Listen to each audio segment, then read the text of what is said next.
On Monday, Thursday, we see in the Gospels Jesus sharing a meal with his disciples, what's been commonly called the Lord's Supper. And in breaking bread and sharing wine with his disciples, this is what he says. He says, "This is my body, which is given for you. Do this in remembrance of me." And when he shares the cup, he says this cup that is poured out for you is the new covenant in my blood.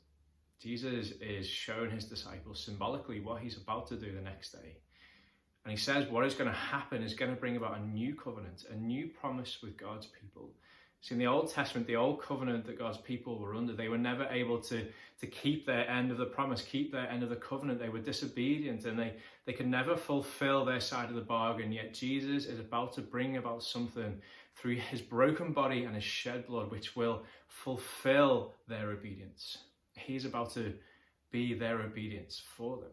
He's about to give them his righteousness for them so that they can fulfill their side of this new covenant.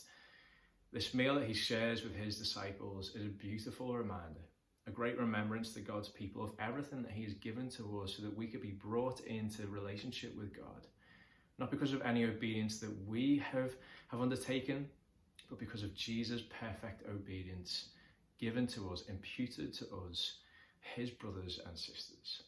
Let's give thanks today. We won't be sharing a meal today, I'm sure, but let's remember the meal that Jesus shared with his disciples. And as we do, let's give thanks for the obedience that we have received, the righteousness that we have received, and all of that been given to us freely as a gift of grace.